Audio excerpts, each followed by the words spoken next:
जन विकास महासभा एवं society of career technology द्वारा संचालित जूलॉजी के जेनेटिक्स क्लास में आपका स्वागत है। बड़ी खुशी के साथ हमें सूचना देनी है कि हमारे इस एपिसोड के 50 एपिसोड पूरे हो गए। आप लोगों ने इस बीच जो हमारे इस प्रोग्राम में रुचि दिखाई, प्रेम दिखाया, हम उसके लिए आप सभी दर्शकों के आभारी हैं। हमारी जन विकास महासभा और सोसाइटी ऑफ कैरियर टेक्नोलॉजी की पूरी टीम आप सबकी आभारी है और आपका प्रेम इसी तरह से बना रहा तो जल्दी ही हम लगभग 15 अगस्त के करीब 100वीं एपिसोड पूरी कर लेंगे।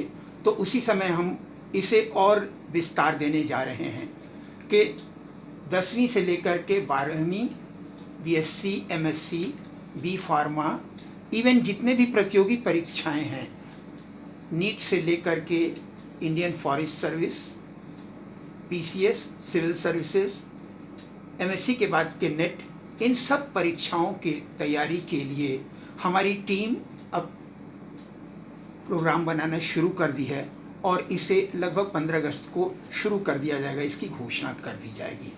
तो आप इसी तरीके से अपना विश्वास हमारे में बनाए रखें, हमारे इस कार्यक्रम में बनाए रखें। तो आइए हम लोग अगले कार्यक्रम पे चलते हैं। आज हम लोग आरएनए के बारे में बात करेंगे। डीएनए के बारे में हम लोग पहले बात कर चुके हैं और आरएनए के बारे में जैसा कि आपको मालूम है कि ये भी कोशिका के अंदर 2 प्रकार के न्यूक्लिक एसिड्स पाए जाते हैं, डीएनए और आरएनए।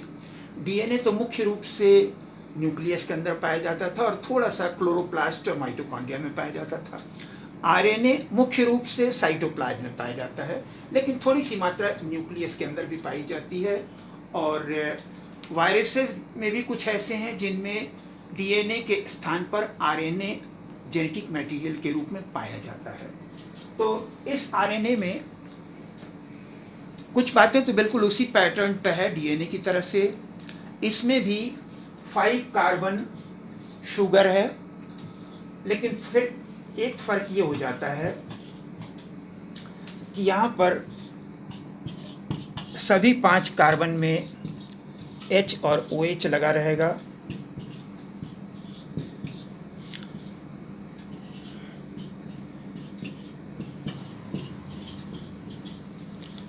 एक, 2, 3, 4, 5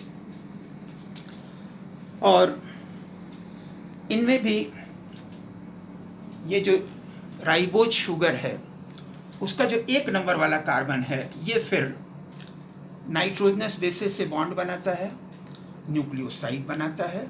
और यदि पायरिमिडीन है तो उसके 3 नंबर वाले नाइट्रोजन एटम से, और यदि प्यूरिन है तो 9 नंबर वाले नाइट्रोजन एटम से जुड़ता है। एक नाइट्रोजनस बेस और शुगर मिलकर के न्यूक्लियोसाइड बनाते हैं और एक नाइट्रोजनस बेस, शुगर और फॉस्फेट मिलकर के न्यूक्लियोटाइड बनाते हैं। तो आरएनए में ये 3 प्रकार के मॉलिक्यूल्स पाए जाते हैं जो इसकी लंबी सी श्रृंखला बनाते हैं। फास्फोरिक एसिड या H3PO4,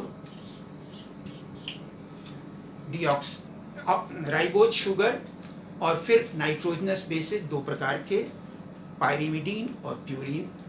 पायरिमिडीन में जिसमें कि एक बेंजीन रिंग की तरह से बस 4 तो कार्बन के एटम और 2 जगह 1 और 3 नंबर पे नाइट्रोजन का एटम होता था।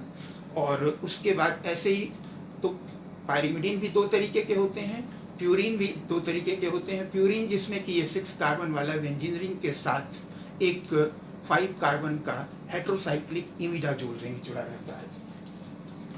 और तो आरएनए में सबसे पहले तो नाइट्रोजनस बेसेज होते हैं 2 प्रकार के। एक तो प्यूरिन जिसमें कि 6 कार्बन वाला बेंजीन रिंग, लेकिन 1 नंबर और 3 नंबर पे नाइट्रोजन का एटम रहता है। और इसके बगल में एक 5 कार्बन इमिडाजोल रिंग जिसमें 7 नंबर पे और 9 नंबर पे एक नाइट्रोजन एटम रहता है। इसका जो ये 9 नंबर वाला नाइट्रोजन है ये राइबोज शुगर मॉलिक्यूल से जुड़ता है। अब ये प्यूरिन स्केलेटन 2 तरीके के होते हैं। एक तो 6 अमीनो प्यूरिन या एडिनिन, जिसमें आप देख रहे हैं कि 6ठे नंबर के कार्बन से एक NH2 ग्रुप जुड़ा हुआ है, तो इसे क्या कहते हैं, 6 अमीनो प्यूरिन और एडिनिन। दूसरा है गुआनिन या 2-amino-6-ऑक्सीप्यूरिन। 2 नंबर वाले कार्बन से एक अमीनो ग्रुप जुड़ा हुआ है और छठे नंबर के कार्बन से एक ऑक्सीजन जुड़ा हुआ है, तो इसे क्या कहते हैं? 2-amino-6-ऑक्सीप्यूरिन या गुआनिन। इसी तरीके से पायरिमिडीन स्केलेटन में सिर्फ 6 कार्बन वाले स्केलेटन है, 1 नंबर और 3 नंबर पे नाइट्रोजन का एटम। ये 2 प्रकार का होता है, एक तो 2,6-डाईऑक्सीपायरिमिडीन या यूरासिल। एक फर्क है कि डीएनए में थाइमीन पाया जाता था, लेकिन आरएनए में उसकी जगह यूरासिल पाया जाता है। और दूसरा वाला है 2-ऑक्सी-6-अमीनो-पायरिमिडीन या साइटोसिन। तो ये तो नाइट्रोजनस बेसेज हुए। और इसके बाद ये कैसे जुड़ते हैं फिर? तो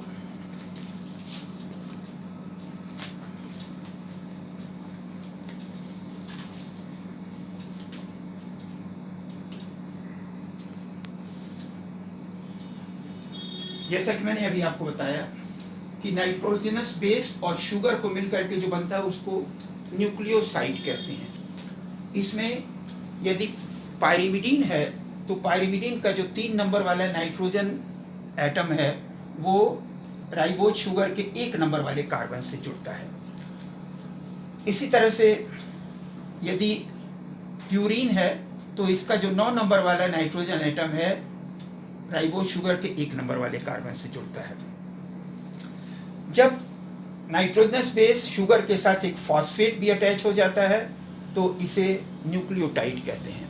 अब ये फॉस्फेट दोनों तरफ जुड़ सकता है, एक तो इधर वाले 5 नंबर वाले कार्बन से भी जुड़ सकता है और दूसरा 3 नंबर वाले कार्बन से भी जुड़ सकता है।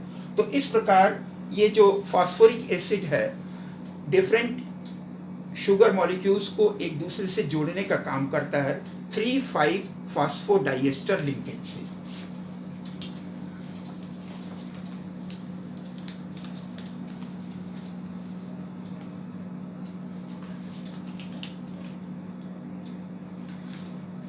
एक बड़ी इंटरेस्टिंग चीज है केमिस्ट्री में कि जब भी 2 मॉलिक्यूल पास पास आते हैं और दोनों के साइड चेन में OH ग्रुप रहता है तो क्या होता है कि उसमें से एक H2O या वाटर मॉलिक्यूल अलग हो जाता है और बीच में खाली एक ऑक्सीजन एटम बनता है। यहाँ पे भी आप देखिए कि एक जो शुगर मॉलिक्यूल है वहाँ पे 3 नंबर वाले से एक OH जुड़ा हुआ है और दूसरा वाले के 5वें नंबर के कार्बन से एक OH जुड़ा हुआ है। अब इसके बीच में एक फॉस्फेट आता है, फॉस्फोरिक एसिड आता है, तो क्या होता है यहाँ इसके OH और इसके OH में से एक वाटर निकल जाता है कि क्या बचता है? सिर्फ एक ऑक्सीजन बचता है। और इसी तरीके से यहाँ इसके फॉस्फोरिक एसिड के OH और इस शुगर के 5 नंबर वाले कार्बन से जुड़ा हुआ जो OH है ये दोनों जब बाइंड होते हैं तो एक वाटर यहाँ निकल जाता है और इस प्रकार से बॉन्ड बनता है। तो चूंकि 3 नंबर वाले कार्बन और 5 नंबर वाले कार्बन को फॉस्फेट ग्रुप एस्टर लिंकेज से जुड़ा हुआ है इसलिए इसे 3,5-फॉस्फोडाइएस्टर लिंकेज कहते हैं। अब आरएनए कितने प्रकार के होते हैं? तो एक तो वायरल आरएनए है। वायरल आरएनए जनरली लीनियर होते हैं, लेकिन एक 1970 में एगॉल साइंटिस्ट थे, उनकी टीम ने माउस में पाए जाने वाले इंसेफेलोमायोकार्डाइटिस वायरस के मामले में सर्कुलर आरएनए वायरस के बारे में 1970 में जानकारी दी है। और इसके अलावा रूटीन कोर्स में सेल के अंदर 3 प्रकार के आरएनए पाए जाते हैं। एक तो दूसरा राइबोसोमल आरएनए और तीसरा टीआरएनए। सबसे पहले ये एचएनआरएनए। तो एचएनआरएनए में खास बात क्या है कि ये सेल, वैसे तो तीनों प्रकार के आरएनए सेल के न्यूक्लियस में ही बनते हैं डीएनए के सांचे पर, और उसके बाद रिंग करके न्यूक्लियर पोर से होकर के साइटोप्लाज्म में आ जाते हैं। कुछ आरएनए न्यूक्लियस के अंदर भी रह सकते हैं, क्रोमैटिन मटेरियल के साथ जुड़े हुए या न्यूक्लियोलस के साथ जुड़े हुए या फिर न्यूक्लियोप्लाज्म में भी, लेकिन most of them work in cytoplasm. तो अब इसमें क्या होता है कि सबसे पहले जो बनता है उसे कहते हैं HNRNA। और HNRNA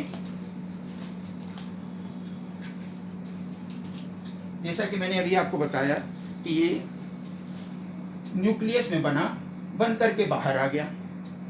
अब साइटोप्लाज्म में आने के बाद इसमें कुछ प्रोसेसिंग होती है। HNRNA का मतलब क्या है? Heterogeneous nuclear RNA. और इसमें सबसे पहले तो इसका एक हिस्सा तोड़ करके अलग कर दिया जाता है। उस हिस्से के सिर्फ इतना ही काम था कि मॉलिक्यूल को न्यूक्लियस में से ला करके साइटोप्लाज्म तक पहुंचा दे और उसके बाद वो ब्रेक डाउन कर दिया जाता है। अब इस बचे हुए मॉलिक्यूल में फिर एक तरफ एक पॉली ए की पूंछ जोड़ दी जाती है और एक तरफ 7 मेथाइल गुआनोसिन की टैप जोड़ दी जाती है।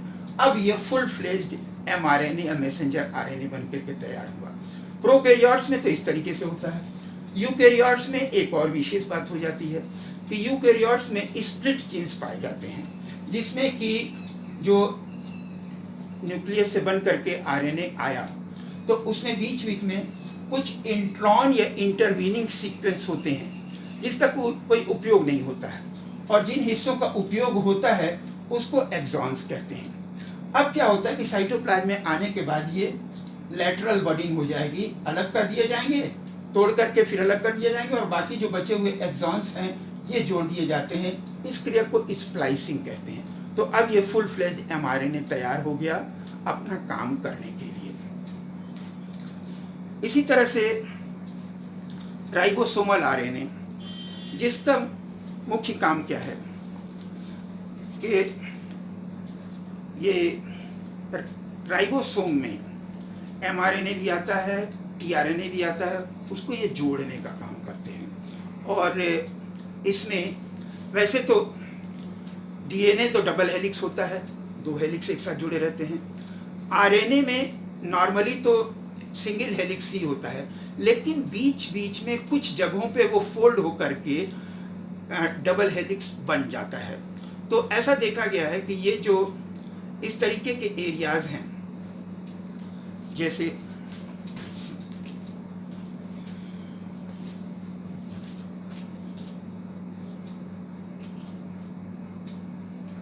ये देखिए एक राइबोसोमल आरएनए का ये डायग्रामेटिक स्केच है। आप देख रहे हैं कि कुछ हिस्सा तो इसमें सिंगल स्ट्रैंडेड है और बीच में कुछ हिस्से में जो है ये घूम करके डबल स्ट्रैंडेड बन गया।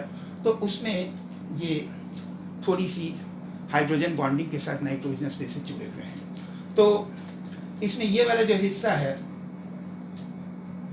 वो एक हिस्सा तो अंदर रहता है राइबोसोम में और दूसरा हिस्सा सरफेस पे रहता है, क्योंकि वो बेसिक डाई से अटैच हो जाता है। और जो अंदर की तरफ रहता है वो हिस्सा वो क्या करता है, mRNA और tRNA को एक दूसरे से जोड़ने का काम करता है। तो ये हो गया ribosomal RNA. Ribosomal RNA ribosomes के एक इम्पॉर्टेंट कंपोनेंट हैं। राइबोसोम जैसा कि आप जानते हैं कि वो प्रोकैरियोट्स में 70S होता है, यूकैरियोट्स में 80S होता है। प्रोकैरियोट वाला 50 और 30S सब यूनिट से मिलकर के बना होता है और उसमें राइबोसोम के अंदर राइबोसोमल आरएनए होते हैं और कुछ प्रोटीन्स होते हैं, जिसके बारे में हम लोग राइबोसोम के चैप्टर में डिस्कस कर चुके हैं। और इसके बाद नंबर आता है tRNA या ट्रांसफर आरएनए, जिसके बारे में फिर कल हम लोग बातचीत करेंगे। और एक बार फिर मैं आपको बता दूं कि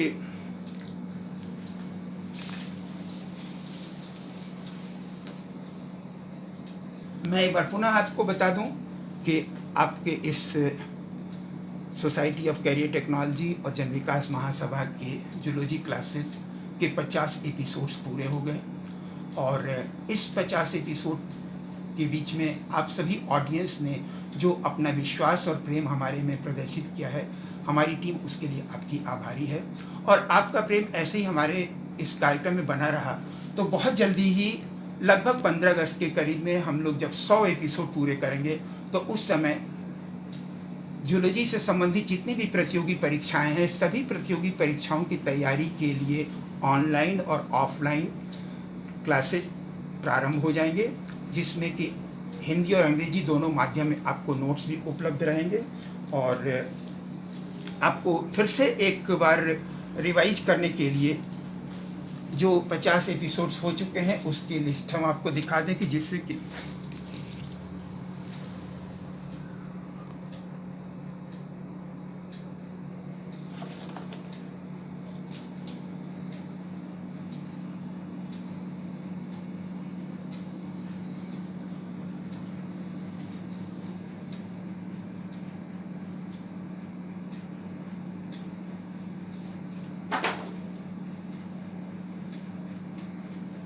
नेक्स्ट 24 अप्रैल से हम लोगों ने कार्यक्रम शुरू किया था और तब से ये लगातार हिंदी मीडियम और इंग्लिश मीडियम दोनों में चल रहा है। अब तक ये 50 एपिसोड पूरे हो गए।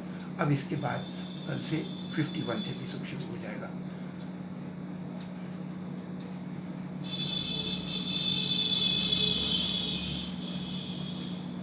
धन्यवाद।